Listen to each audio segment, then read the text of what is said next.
Live from the CBS Broadcast Center in Los Angeles, this is CBS2 News at 5 p.m.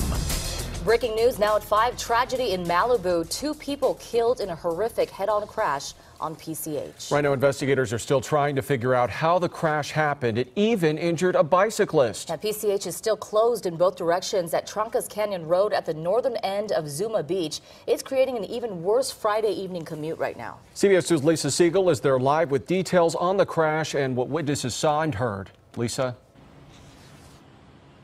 And there were a lot of witnesses, a very emotional scene out here. Behind me, you can see this deadly collision that happened just after noon today. And for people who witnessed it, as I said, they simply can't get it out of their minds. It's pretty devastating. I also feel really lucky. I mean, that could happen to anyone. Even my car is right there next to something so terrible. Parker Clemens was on the beach working at a surf camp when she saw the deadly crash that left 2 people dead and 2 others injured. The cars so mangled, I'm told firefighters had to pry the doors open of both cars to reach the bodies inside. The deadly collision happened just after noon at PCH and Trancas Canyon Road. The silver van was traveling westbound Pacific Coast Highway and attempted to pass a second vehicle at a high rate of speed. The driver lost control of the vehicle while he was attempting the pass, crossed over the center divider and collided head-on with the red pickup that you see behind me. The male driver of the silver van was pronounced dead on scene, as was the driver of the red truck. The passenger inside that truck was also airlifted to a hospital. We don't know the extent of his injuries. Also hurt, a cyclist who was hit by flying debris. Deputies tell us this is even more devastating because there were so many people who witnessed it, including all the kids at the summer camp. All the kids were like, what's going on? Like, what happened? I was just trying to kind of calm them down. It's honestly like so terrifying. Witnesses say they still can't process what they saw and what they heard, or the lives lost. Parker Clemens says it's something she will never forget. It's just an incredible reminder to just be safe, love everyone around you, and yeah, just feel really grateful. And again, you can see the aftermath of this deadly collision. The identities of the victims have not been released yet until next of kin can be notified. Live in Malibu, I'm Lisa Siegel, CBS 2 News. All right, Lisa, thank you. Well, stunned passengers on a train recorded the incident, even asked the man why he did it. And now police are checking into it. CBS 2's Dave Lopez is live near the Long Beach Police Department with more on the investigation into this pretty disturbing incident. Dave. Well, Peter, it's a strange one. We're here at the Long Beach PD headquarters. We were hoping that we would get a little more information from the police department today. We were told that maybe, but that maybe never came. All we know is that they're investigating. No arrests have been made, and they have the identity of the man who did the dragging and the person who was dragged, the half-naked man who was unconscious. That man is still in the hospital. As for why it happened, we still don't know. Very bizarre facts. The man got sick. The man who was half-naked got sick on the train, passed out, and for some reason, the man in the suit dragged him off the train, checked him on the platform, and said, call the paramedics, and then split. Please stand clear. The man in the business suit, seen dragging the seemingly unconscious man off the Blue Line train at the Willow Street station in Long Beach, has been contacted by the Long Beach Police Department. They're not releasing his name, and they're saying nothing else.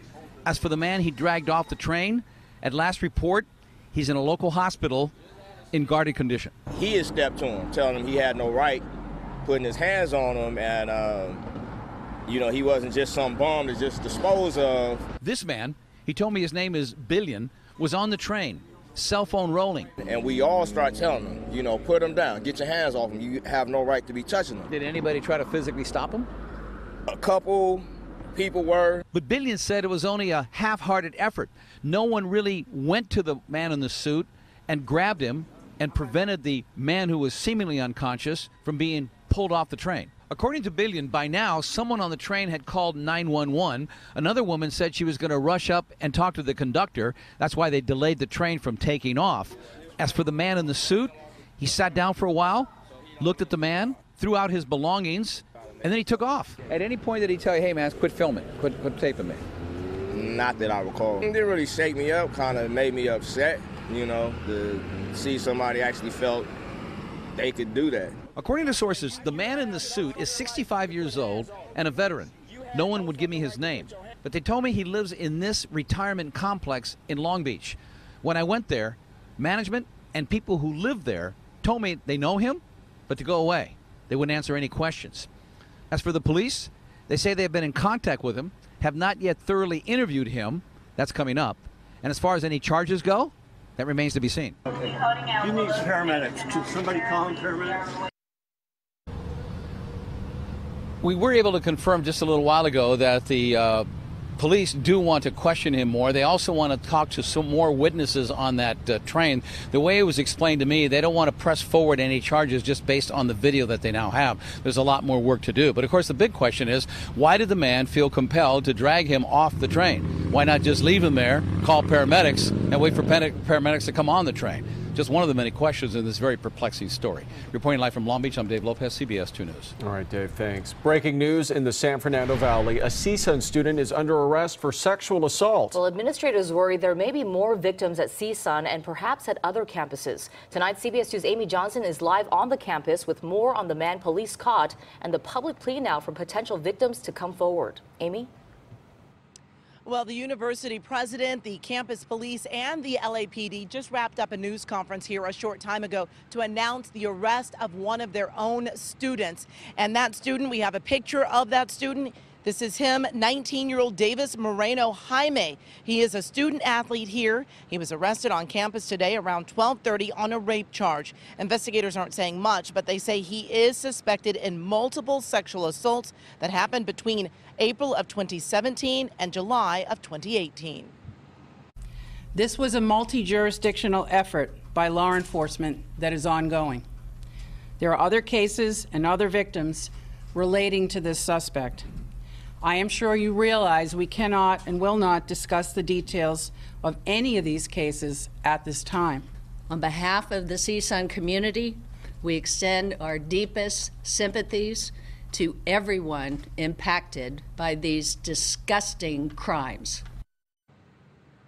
No, investigators fear that there are more victims, and they're urging anyone with information that may have been a victim to come forward, contact authorities. They say that the alleged crimes didn't necessarily happen on campus. They may have happened elsewhere, and so they want anyone who may know anything to come forward.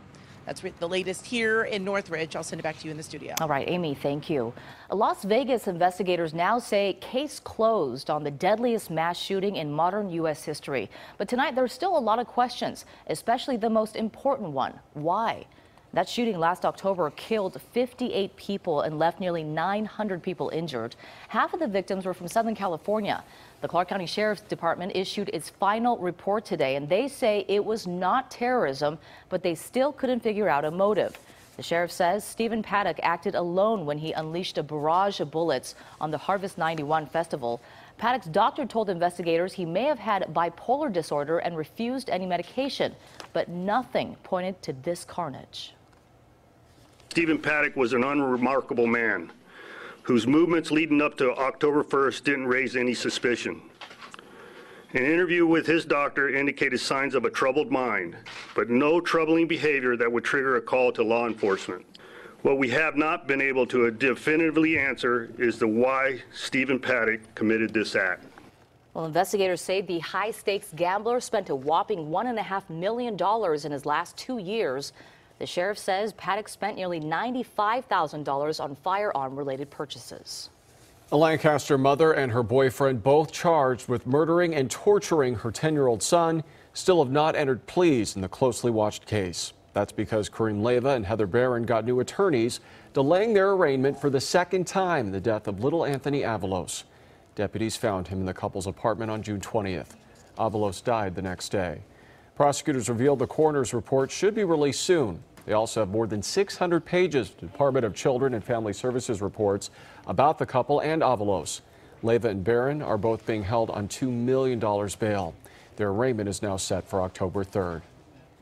A Riverside County couple accused of keeping their children in a house of horrors was in court this morning. Lewis and David Turpin were back for another arraignment. That was continued until the end of the month. They are set to enter pleas to dozens of charges, including torture, false imprisonment, and child abuse. However, today, the judge ordered the release of birth certificates and a camera and photos back to the Turpins. They're accused of shackling and starving their 13 kids at their Paris home.